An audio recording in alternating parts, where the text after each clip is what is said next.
Right, and we are back on. Hello, everybody who's out there who was lost and now we're found.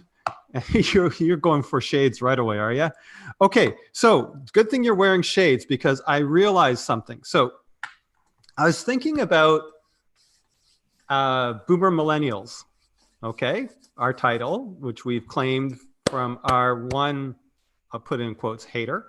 And I was thinking to myself about slang and my son and things are lit and different, the words and all that sort of slang seems to come up from the younger generation, right? The younger generation Damn starts. kids. Yeah, exactly. So, and I was thinking about it and it's like, why is that? And I thought, and then of course it gets into general culture and then it starts aging up until you've got your boomer millennials saying things like lit and that's fire or that's gang or whatever it is. And then of course they're like, oh goodness gracious, now we have to change our slang, our language. And I was thinking, the reason for this probably is because when you're of a certain age, it's not about your language is not there to sort of to be cultural about it. It is really there to just be completely understood by as many people as possible, right? So Functional. It's very functional versus more cultural in a way. I think I'll put it that way. But I thought, you know what? We need some boomer millennial slang. And I thought of some. Hip. And so, no. Groovy. No, not, yeah, I know. Not the slang from when we were young or when I was young, which could be hip, groovy, and all that kind of stuff, but more like current slang. So it can be with our group and see if we can push that slang down so it's adopted, perhaps sarcastically. Okay, so You mean so when we get more future hate mail, they can refer to our bad terminology and use it against us. Thanks, man. So something like that. Maybe, I'm not sure. So anyways, I thought if we had our own slang, could we get it into the popular culture? I'm going to give this a resounding yes. Yes, we can, Brent. Let's do this. Okay, so here's some of them. The first one I thought of was, we're booming now. Okay, we're gonna do this a little bit longer. Okay, the first one was boomin, like BOOMENN, right? We're really booming millennials right now. Like we're booming now. Got it? Booming. We're booming. Oh, we boom. Yeah. So we'll talk about more of the slang tomorrow because I want to get into the show. But I've got like a whole bunch of them, including git, but has a different kind of meaning. It's kind of related to the tech stuff that we do, but I think tech is getting very in the culture, and I think people will like. Anyways, so stay tuned. Better watch out, or somebody might label you a Zoomer. I don't know. Oh, okay, sure. Okay. I don't know what that means right now. Something to do with Zoom and Boomer. Okay, let's get into the show where we're going to talk about LinkedIn. Okay, here we go. You ready? LinkedIn. All right. So tomorrow, remember the pre-show if you want more boomin' slang. You've tuned in to COVID Marketing with Brent Kobayashi and Arthur Tutt, the show to support small business not just to survive, but to thrive. Yes, we are live with COVID Marketing episode number 64, week daily at 11:11 Eastern Standard Time. If you have questions on marketing, business, or whatever, let us know in the comments, wherever you find folk are seeing this, because we want to answer them and support you, not just surviving, because that's what's on everybody's mind these days, but thriving. It's still a thing. It's probably going to be a thing for a while because, well, we've taken a big hit, or it feels like we've taken a big hit, and it's going to be a little bit of how can we get ourselves back up is probably where most of us are coming from. It's certainly on my mind a lot. I am Brent Kobayashi, president of Kobayashi Zeitgeist, a marketing agency here in Toronto, Canada. I have with me Mr. Arthur Tutt, one of our marketing specialists at the KZD. If you like what you see, share with your friends, click likes, click subscribe, click the notify button, do the jig that makes you make sure you never miss this fine show. All right. Today we are kicking off a 4-week B2B series where we're going to dig into LinkedIn marketing. Yes. Don't mind me. I'm just having a minor panic attack. I was in Restream chat and then Restream suddenly logged me out, and I'm trying to log back in. Apparently I can't access the credentials, so we're flying blind here. It's okay. I got the chat going. I'm fine. Go for it. So we're okay. You know what? You keep panicking. No problem. I'll hold the show. Panic is over. Panic is over. We're just letting it go. All right. Good. Let it go. Okay. But yeah, so focus for today is really about setting up a LinkedIn page. So this goes above and beyond. You've got a LinkedIn personal profile, but you can also set up a LinkedIn business page. And some of the pros and cons of having a business page, but also in terms of making the most out of your personal page and using your business page and using all the tools that LinkedIn makes available for you. Yes, I'm pretty excited about this one because in this one, it has been a while since I've dug into LinkedIn and LinkedIn business pages. I've been sort of a little bit passive about it for quite a while. So I'm excited about this because our game is a pretty mediocre game right at the moment. So we're going to dig into it. We're not gurus, that's for sure on this one. Well, I was going to say for anybody who's keeping tabs on us, we do have a new post up on our KZ LinkedIn business page today, and that's definitely a sign that we have been daily keeping on top of our page. Right. So as long as you only look at the first post on our page and then don't look at the second one or the third one below that, then you can have this immaculate perception in your mind of. Gotcha. So we're going to dive into this one both on the show and off the show. It's our commitment to make this happen over this next month. I have a goal that we are going to get our first inbound lead from our LinkedIn activity by the end of this month. Okay. And we're going to see how that goes. And we're going to share our journey. Setting that a goal. And when you say this month, do you mean the month of June, or do you mean this 4-week series? The 4-week series. Okay. So in mid-July, we're going to follow up on this. I was just remembering back to way back when we were starting our first episodes, live streaming, and we were talking about the importance of eating our own medicine. And I think we're going to be, we're going to be taking a little slice of humble pie today. Yeah. That's the thing with something like this. Always, first of all, it's never too late to start. And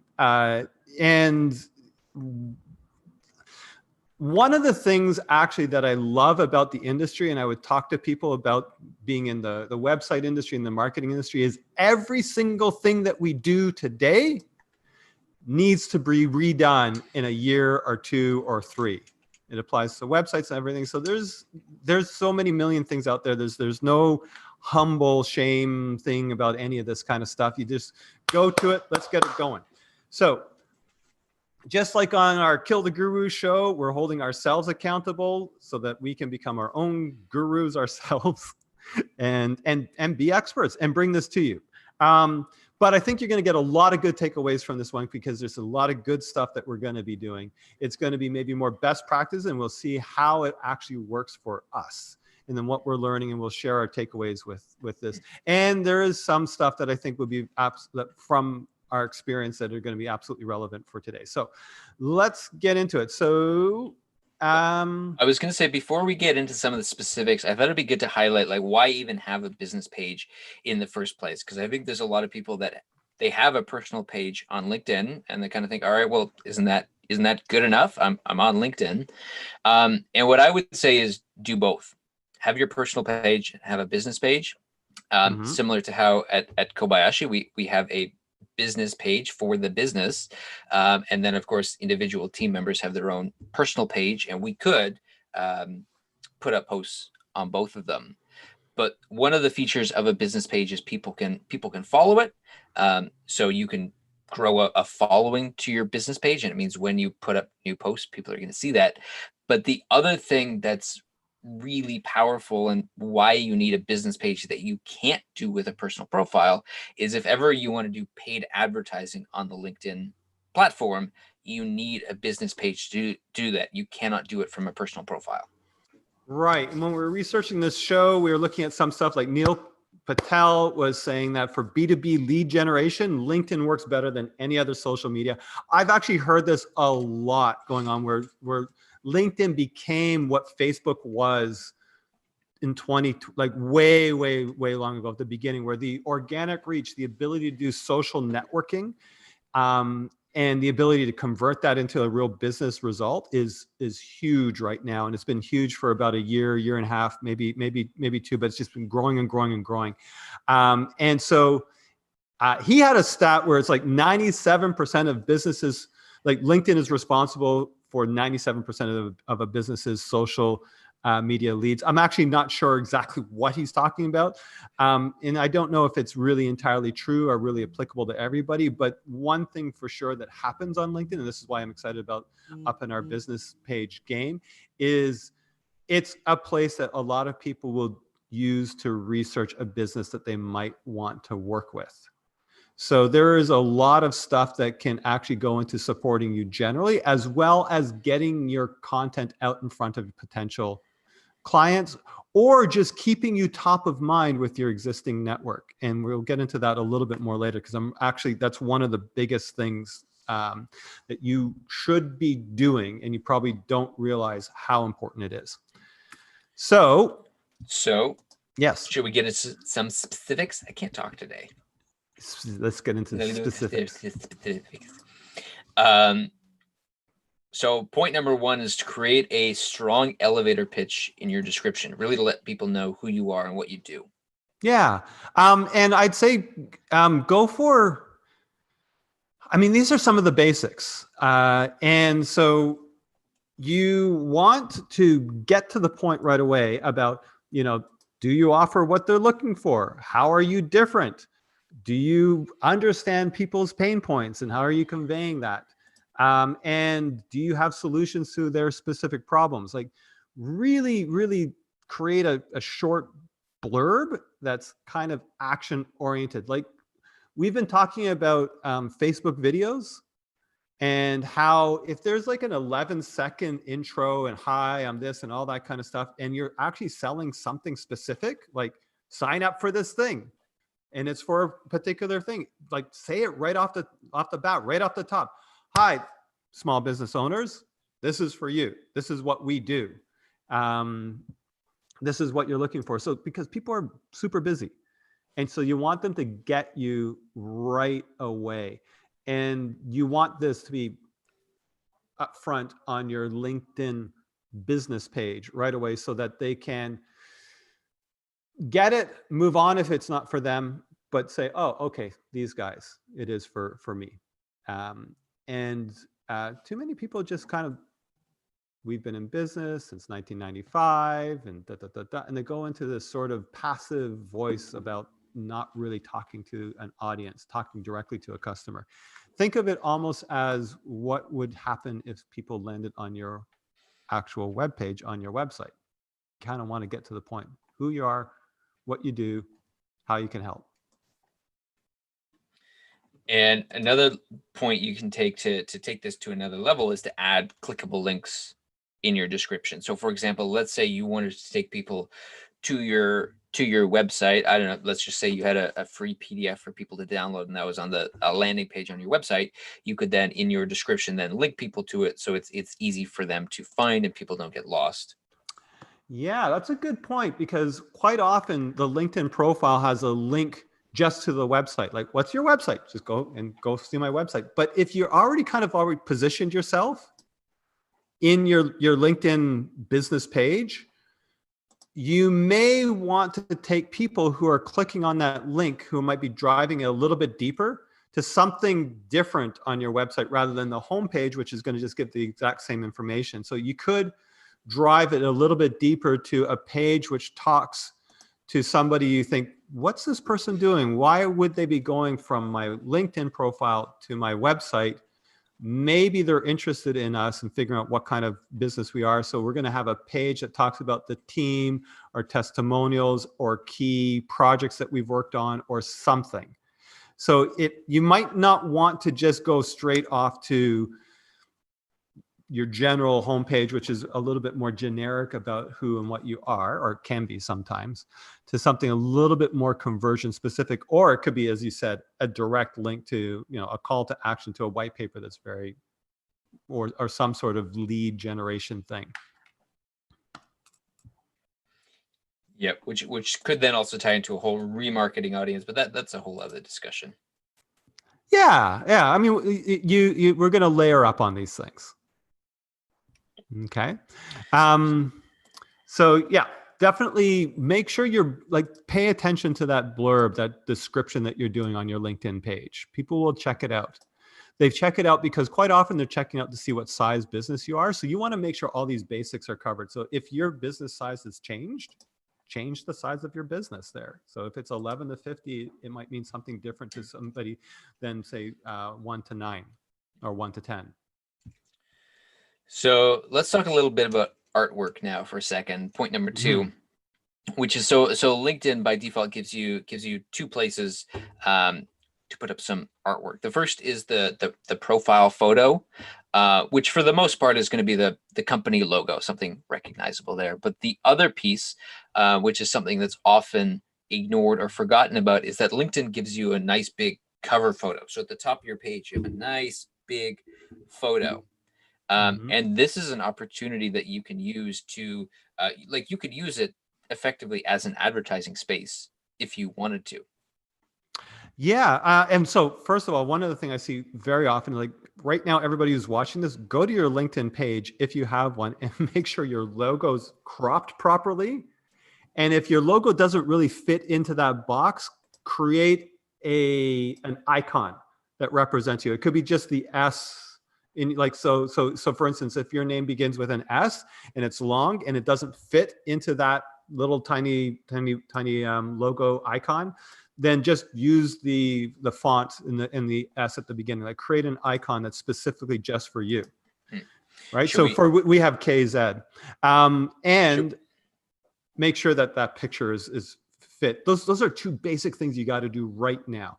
Yeah, why don't we take a look at this? Show ours real quick. Yeah, let's show ours. So yeah, so often your actual social media stuff just isn't pictured or cropped properly. So I really like this photo. It's a nice wide angle shot of the team in the office. Yeah. Although we might need to update it since our team has it's grown and changed. And expanded. Yeah, and it's I'm counting 1, 2, 3 people who are no longer part of the team. Also, does anybody else suddenly feel nervous by just this image of a lot of people together in one space? That's right. Yes. They are not social distancing. I know. It's just what is wrong with these people? Right. Wow. Total other tangent. But yeah, this was just a way that we used to use this piece of cover art, and so we've used it for this purpose, just to put up a nice looking photo that I feel is warm and inviting and shows here's the office, here's the team. But there is some potential on here that we could use it as an advertising space. So for example, we were talking recently, we have our giveaway the agency day coming up soon. We could add some graphics on here, add some text on here to highlight the fact that agency day is coming up, or whatever else it is that we want to promote, and just to show some examples of what other people have done here. Now, just to give everybody a little bit of context, we are actually giving away the entire agency for a day, first to immediate clients. So we wouldn't advertise that there yet, but we actually have the intention of rolling that out to the general public. I mean, it could say give away the agency day coming soon. Give away the agency day, not for you. but maybe coming soon. You know, Anyways, it could be a bit of a teaser without getting into specifics, but anyway, that's a side that's right. discussion. Okay. Yep. So just an example here from HubSpot, right? So they use the opportunity to use their cover art to really highlight the importance of Black Lives Matters. Gotcha. Yeah. So you can, everybody often puts cover art in and then just leaves it. HubSpot, which is a very inbound generation, like mega machine, that's what they do. That's what they support people to do. They actually have the entire inbound stuff. Knows that this is just another touch point. And so therefore, what's current, what's happening for us right now, what do we want to communicate right now? They're doing it right there on their banner art. Another example that Neil Patel was giving, also again from HubSpot, but using that art to highlight, basically giving away a free PDF. So it's like, here we've got a guide to engaging infinite audiences of one. And again, that's just, it's kind of like a little advertising space to say, hey, we've got this here. I don't know, actually, this is a good question, if you can make it a clickable link. I think actually on Facebook, they made it so you can make clickable links in your cover art. I'm not sure if LinkedIn lets you do that. All right, note that down. We'll figure it out and we'll let you know in the future. Something to figure out. But in your like in your description, in your elevator pitch, that's where again you could have the clickable link for somebody to click on. For sure, absolutely. And this actually goes across all of your platforms, right? So you want to be thinking of this in your Facebook hero image and in your icons. You can actually start changing your icons. So everywhere you can to figure out where do I want to insert some sort of objective-based communication, right? So think about what that means for across all of what you're doing. It could be your YouTube banners, it could be your Facebook banners, it could be your icons that you're doing. Keep working through and say, how do we update this? One client of ours always updates their email signature with a little bit of an animated GIF, and it's current. It's always current. This is what's happening next. So every email that they send out, they put it there. So think of all avenues and aspects of your business as that. I actually want to one day, I'm hoping for our office here that we are going to be able to do light projection, you know, those cool graphics, and have our front signage be able to be contextually changed as we want, whether it's promotional or an event or a statement that we want to make. So that I'm very much looking forward to. By the way, go back. Can you share the screen and go back to our page? I want to point something out. It's actually a really cool thing. So just flip back to ours. Yeah. So notice we have 221 followers. Most LinkedIn business pages will not have, well, they'll have very, very, very few followers. The reason why we have 221 followers, and this is a hack, it could be a hack, let's put it this way, is because we used LinkedIn at one point to advertise for a job. And when you're advertising for a job, people who are interested in getting the job at your place are going to start following you. It's actually one of the easiest ways to get followers on your page from my experience. I don't know if we would have to do it again, and I think we actually should, maybe. But the hack that went through my mind as I was thinking about this episode today is, what if you advertise for a job position for the people that you actually want to reach from a marketing position, from a marketing perspective? So hang on with me with this one, okay? I'm listening, Brent. Listen, let me walk you through this one. I'm kind of going off the beaten path with this, or going off the beaten path with this one. So followers will get notifications of your posts. That's what following a LinkedIn page is all about. So your content will get in front of these 221 followers more than anywhere else. Anywhere else you have to advertise, or you have to share it on your personal profiles and share it to your own network. Use hashtags perhaps to be seen, but your followers specifically will be presented with the post, especially recent followers who seem to be engaging. So say, for instance, we wanted to get in front of marketing managers long-term.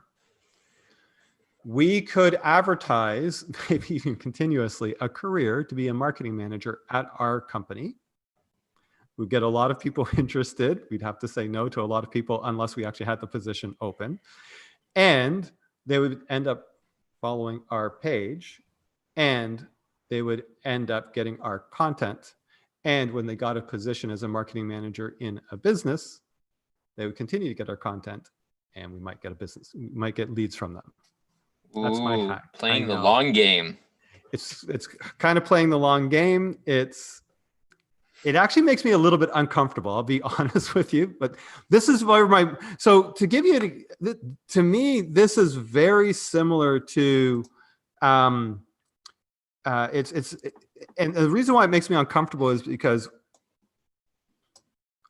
are we being deceptive? What's our real intention here? We're not really saying we want to hire somebody, but we're just doing this to get followers. It's kind of like when you start gaming the system, there's usually probably some sort of I don't know about repercussion. Certainly we're being public about this, so there's something, right? There's something in it. So the cat's out of the bag now. Yeah, I know. But what goes through my mind is there a way to take this thought, this brainstorming idea, and actually provide value to the people you're getting in front of?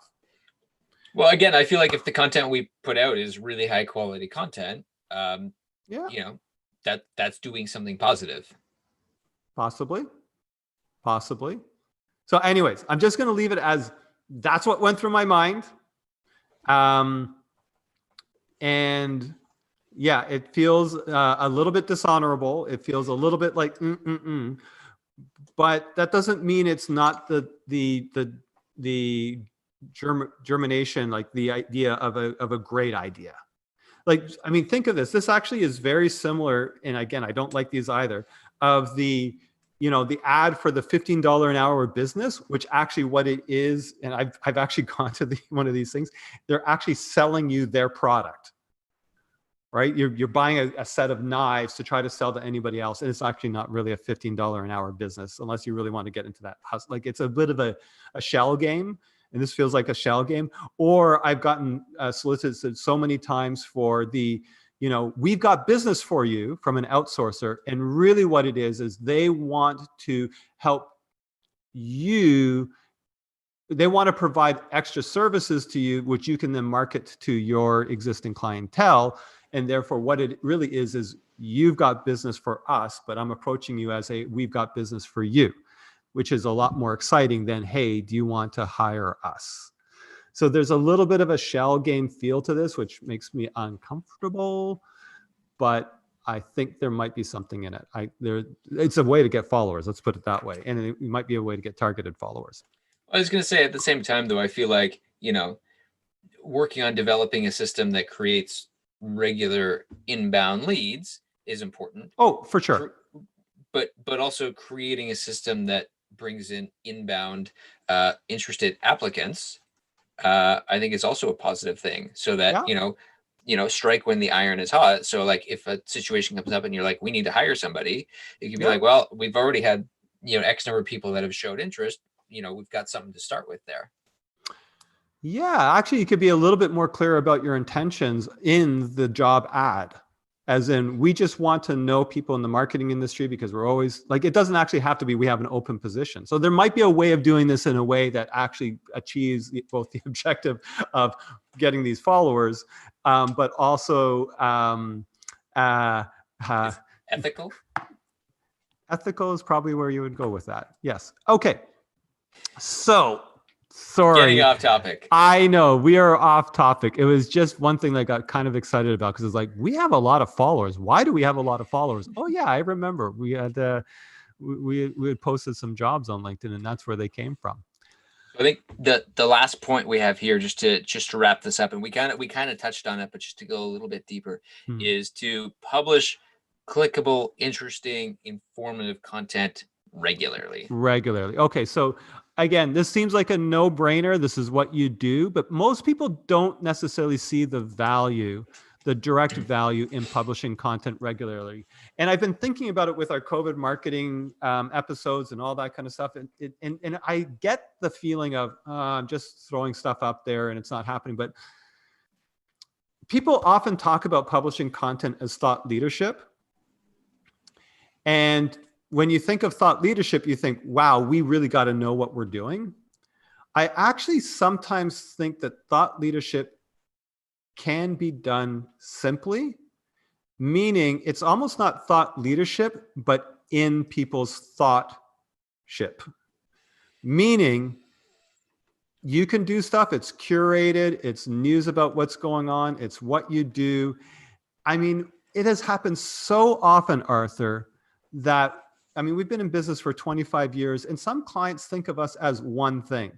We've got clients that are just hosting websites with us and they're not thinking of us. They don't know that you're part of the team. They don't know a lot of things. And your actual network of people out there are also in the same boat. Not only that, they don't necessarily know what you're doing, and they might just not be thinking of you at that moment. And when you're publishing content regularly that's on brand, on what your service is about, then they get a little bit of a boost. Oh, right, this person. Oh, right, this person. Oh, right, this person. And that can be just it, right? It's just a question of timing. I have lost probably, I'm going to really be conservative, easily $100,000, probably $500,000, probably over $1 million in potential business over the years, just because the person like, oh, you do that? I'm like, yeah, we do that. Well, yeah, we do that. Yeah. Or, oh, right. Yeah. I didn't think of you. Okay. It's too bad. I'm already doing this thing. And, oh, you know, cousins and friends and family. That's why being verbose about what you do is so important. And this is one place to do it. Like Verbose. Yeah. Continuous. Like, and do it. And so that's for your immediate network. And that's all that thought leadership needs to be, is your immediate network seeing, oh, they do that. Oh, you do that. Oh, you do that. Oh, I didn't know you do that. Oh, you do that. It doesn't necessarily have to be absolutely brilliant. Even if it can be, like, it could be just purely curated content, meaning content you find somewhere, you say, that's good. I like it. It's on point with what I'm doing, and sharing it, and you think it's relevant to your target audience. And then you can also do stuff like make sure you hashtag your content, especially on LinkedIn. People use LinkedIn for discovery. So hashtag marketing, if we're talking about marketing, hashtag plumbing, if you're talking about plumbing, hashtag home renovation, if that's what you're into, whatever it happens to be, just hashtag your content. And you could even find marketing would be like a big hashtag with a lot of people posting in it, but you could find something more specific. Like, for example, COVID marketing would be a much more like specific hashtag that you could get a little, like, perhaps if you found a small enough hashtag, you could take over that hashtag. One more thing I wanted to say quickly, just about posting regularly, because if you take like the Gary Vee approach, he'll say like post 30 to 50 pieces a day, every day. Mm-hmm. And that sounds great in theory, but it can be a lot of work, and it can very quickly become overwhelming. And what I was going to say on that is, okay, fine, post once a week. Like, it doesn't need to be crazy, but be regular. Find what fits into your rhythm and pattern. So yes, and what you're posting once a week, what you actually want to do is post the amount of times that you need to do in order to get fast about it with it. So quite often people are thinking a little bit too much about their posts. They're thinking, oh, that would be a great idea, but then I need to do this, I need to do this, I need to get the right photo, I need to do all of these things. Just post, see if you can get that posting, that communication very fast, because people will tune out what they don't need. It's not like they're sitting there going, oh my gosh, that guy's doing it's going fast. Like, this stuff is going fast. It literally is microtransactions, micro connections. And so just, do as much as you can. I would say do as much as you can to learn how to do it quickly, because it is your quality game will always go up. It is a quantity game on social. So be a little bit less concerned about quality. Quality is subjective anyways. But see if you can just hit the quantity game. And yeah, I mean, Maggie, thanks very much. You can also pre-schedule, so you can actually do it in batches. Like, I'm going to do a whole bunch on Friday morning, and I'm going to pre-schedule it. It gets a little bit out of context sometimes, right, with what's actually going on. But that is one way to sort of get into the groove. Like, I actually really like that idea, especially if you're starting off, to say, I'm just going to do 3 hours of content. I'm going to do 3 hours of my social content, and that will actually get you faster at it because you're going to be repeating. Okay. That's it. We've gone longer than our 19 minutes, but that's okay. That's okay. Of course it's okay. It's my show. So keep tuning in. If you're interested in B2B and our journey with LinkedIn, we are going to be talking next week about upping your brand presence on LinkedIn. So join us. We'll be testing out some more stuff that we aren't doing yet. And we'll be filling you in with how this journey is going for us, including are we getting the leads that we want? So exciting times at the KZ. Yeah. I'm very excited to highlight our journey over the next month and show that. I know, that's the best thing ever. So if you have questions about LinkedIn for your business, ask them in the comments and we'll see you next week. Or maybe we'll see you tomorrow because we'll be doing more stuff tomorrow. Do we know what we're doing tomorrow yet? We are going to be digging. Yep. I don't think I know what we're doing tomorrow yet. That's okay. What we're going to be doing tomorrow is going to be awesome. I promise that to you. More mystery meat? I know. We'll just revert to mystery meat. Oh, not sharing audio. Oh, my goodness gracious. We were this close to having a flawless show. It was very close to flawlessness. Actually, there's no such thing as. And would you want to be, even if you could be? Yeah, actually, probably. It'd be fine. I would. Yeah, it's all good. It is all very, very, very, very good. You've tuned in to COVID Marketing with Brent Kobayashi and Arthur Tutt, the show to support small business not just to survive, but to thrive. That's right. That was episode number 64. Me and the UPS guy and something interesting. I have no idea what this is. I can't remember what it was. Oh, it's one from our clients. We've got some interesting stuff we're doing for the clients. They sent it to us so that we can do some video and some good high resolution pictures. That's what we're into right now for them to make them successful. Anyways, so thank you very much for joining us on this episode all about our LinkedIn business page, something that if you've got a business, you need to do. And join us in the next coming weeks as we explore what we're going to do. And join us tomorrow as we get more into helping you survive, helping you thrive. Never mind survive. All right. So